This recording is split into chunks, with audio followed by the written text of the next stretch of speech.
नमस्कार। एस कुमार ज्योतिष में आप सबका स्वागत करता हूँ। आज मैं आपको एक कुंडली लेकर उसको कैसे विवेचन करना है, उसका कैसे फल करना है। अगर आपने पिछले वीडियो देखे होंगे तो आपको इस कुंडली का फल या विवेचन करने में कोई भी परेशानी नहीं होगी। तो आइए इस चार्ट को लेते हैं। इस चार्ट में ये ग्रह लिखे हुए हैं, सभी राशियां लिखी हुई हैं। कौन सी राशि का कौन सा ग्रह स्वामी है, यानी कि उनके स्वामी लिखे हुए हैं। ग्रह आपस में मित्र या शत्रु ग्रह हैं। जैसे देवग्रह आपस में मित्र ग्रह होते हैं। जैसे सूर्य, मंगल, गुरु और चंद्रमा देवग्रह हैं और शुक्र, शनि, राहु और केतु दानव ग्रह माने जाते हैं। तो दानव ग्रह आपस में मित्र हैं और देव ग्रह आपस में मित्र हैं, मगर ये एक दूसरे के एकदम अपोजिट हैं। यानी कि दानव ग्रह देव ग्रह के दुश्मन हैं और देव ग्रह दानव ग्रह के दुश्मन हैं। और ये जो बुध हैं, ये इसीलिए हमने इनको यहाँ पर लिखा है कि ये सूर्य और गुरु केतु मित्र हैं और मंगल और चंद्रमा को ये अपना शत्रु मानते हैं। और ये जो दानव ग्रह हैं, बुध देव इनको अपना मित्र मानते हैं। और ये शुभ ग्रह और पाप ग्रह लिखे हुए हैं और इनकी डिग्री लिखी हुई है। और ये शुभ ग्रह जैसे गुरु, शुक्र, बुध और चंद्रमा ये प्राकृतिक रूप से शुभ ग्रह हैं। और ये सूर्य, मंगल, शनि, राहु और केतु इन्हें प्राकृतिक रूप से पाप ग्रह माना जाता है। हालांकि मंगल और सूर्य को क्रूर ग्रह कहा जाता है, लेकिन ये दोनों ग्रह भी पाप ग्रह की श्रेणी में आते हैं। अब इस कुंडली को देखते हैं। हम ये तो जानते ही हैं कि लग्न स्थान और प्रथम भाव एक ही होता है। कहीं सभी बातें बड़े ध्यान से याद रखना है। तो ये जो लग्न भाव है इसे तन भाव भी कहा जाता है। हमारे शरीर और शारीरिक सुख इसी भाव से देखे जाते हैं। और ये जो दूसरा भाव है इसे धन भाव कहते हैं। इसे वाणी भाव भी कहा जाता है। तो धन और वाणी इसी भाव से देखे जाते हैं। और ये जो तीसरा भाव है ये पराक्रम का भाव है और छोटे भाई बहनों का भाव भी इसे कहा जाता है। और ये जो चौथा भाव है इसे सुख भाव कहा जाता है। इसे माँ का भाव भी कहा जाता है। इससे माता सुख, घर, गाड़ी, जमीन जायदाद आदि का विचार करते हैं। और ये जो पंचम भाव है इसे सुत भाव कहते हैं। इसे ज्ञान और शिक्षा का भी भाव कहते हैं। और ये जो छठवां भाव है इसे रिपु भाव यानी शत्रु का भाव कहा जाता है। इसे बीमारी, ऋण आदि का भी भाव कहते हैं। और ये जो सातवां भाव है इसे जया भाव कहते हैं, यानी पत्नी का भाव कहा जाता है। और इसे साझेदारी का भाव भी कहते हैं। और प्रतिदिन कमाई का विचार भी इसी भाव से किया जाता है। और ये जो आठवां भाव है इसे आयु भाव भी कहा जाता है। इसे मृत्यु का भाव भी कहा जाता है। इसे गूढ़ ज्ञान, आकस्मिक धन लाभ आदि का भी भाव कहते हैं। और ये जो नवम भाव है इसे धर्म भाव कहा जाता है। इसे भाग्य भाव भी कहा जाता है। और यह कुंडली का बहुत ही महत्वपूर्ण भावों में से एक भाव है। और ये जो दसम भाव है इसे कर्म भाव कहते हैं। इससे व्यवसाय, नौकरी आदि का विचार करते हैं। और ये जो 11वां भाव है इसे आय भाव कहते हैं। इससे हम आय कैसे प्राप्त होगी, कितनी प्राप्त होगी, हम क्या उपलब्धि प्राप्त करेंगे, और इसे बड़े भाई बहन का भी भाव कहते हैं। और ये जो 12वां भाव है इसे व्यय भाव यानी कि खर्च का भाव कहा जाता है। इसे विदेश भाव भी कहते हैं। इससे विदेश जाना, शैया सुख, खर्च आदि का विचार करते हैं।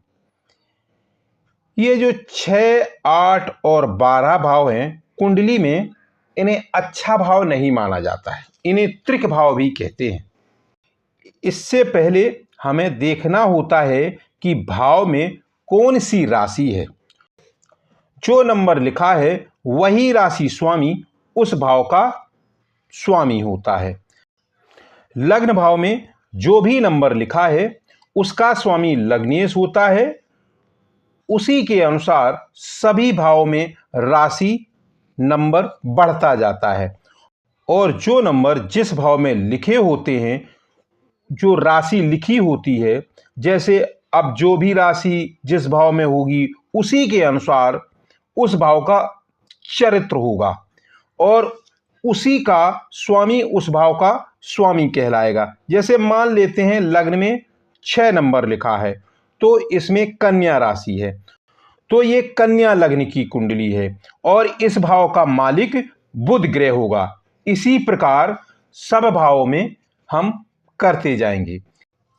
जैसे दूसरे भाव में 7 नंबर लिखा है तो इसमें तुला राशि है और इसका स्वामी शुक्र है। तीसरे भाव में 8 नंबर लिखा है तो इसमें वृश्चिक राशि है और इसका स्वामी मंगल है। चौथे भाव में 9 नंबर लिखा है तो इसमें धनु राशि है और इसका स्वामी गुरु है। पांचवें भाव में 10 नंबर लिखा है तो इसमें मकर राशि है और इसका स्वामी शनि है।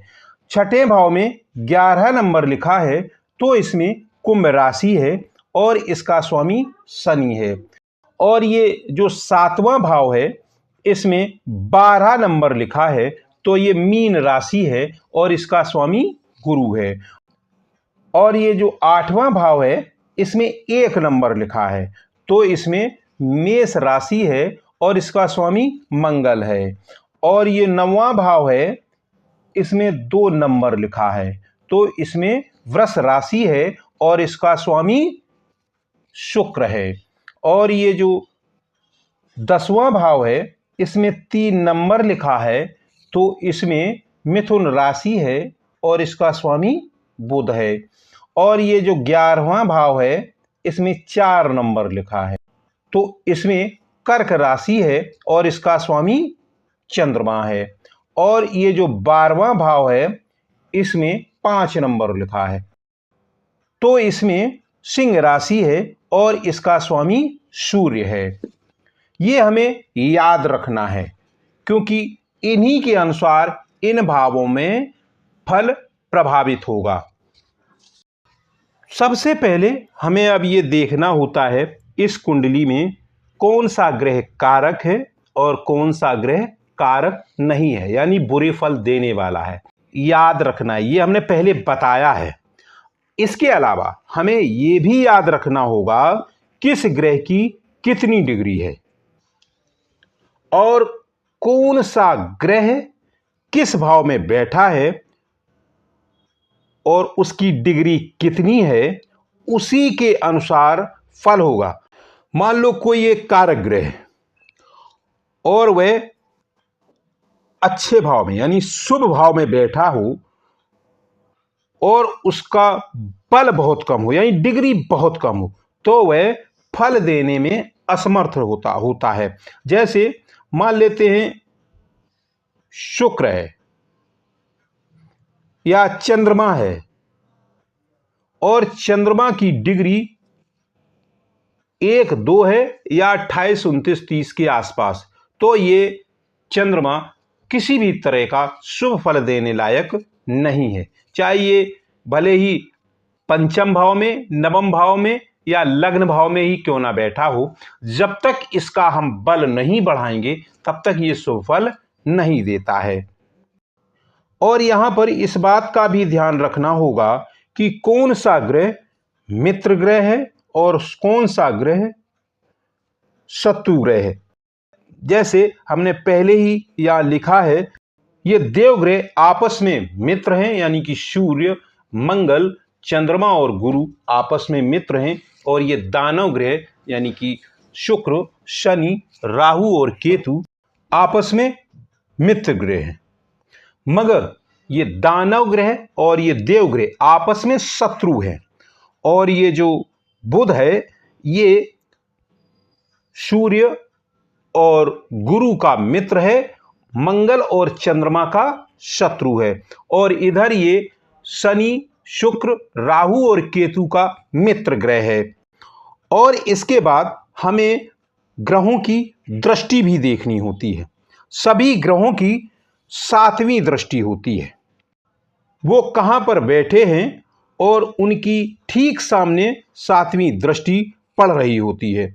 और एक बात याद रखना है कि मंगल, शनि और गुरु इनको 2-2 दृष्टियां और मिली हुई हैं। जैसे शनि को 3, 7 और 10 ये 3 दृष्टियां मिली हुई हैं, इनकी 3 दृष्टियां होती हैं। और मंगल को भी 3 दृष्टियां मिली हैं, जैसे 4थी दृष्टि, 7वीं दृष्टि और 8वीं दृष्टि। और उसी प्रकार गुरु को भी 3 दृष्टियां मिली हुई हैं, एक 5वीं दृष्टि, 7वीं दृष्टि और 9वीं दृष्टि होती है। राहु और केतु को भी 5वीं, 7वीं और 9वीं दृष्टि मिली हुई होती है। जिस भाव पर इनकी दृष्टि पड़ रही होती है, जिस ग्रह पर, जिस भाव पर इनकी दृष्टि पड़ रही होती है, वह भाव उस ग्रह से प्रभावित होता है। और अगर किसी ग्रह पर दृष्टि पड़ रही है तो वह भी उससे प्रभावित होता है। हम दृष्टियों के बारे में बाद में विस्तार से बात करेंगे। कुंडली को पूर्ण समझने के लिए हमें अब कुंडली का अगला पार्ट देखना होगा। यह वीडियो यहीं तक, फिर मिलेंगे अगले वीडियो में। धन्यवाद।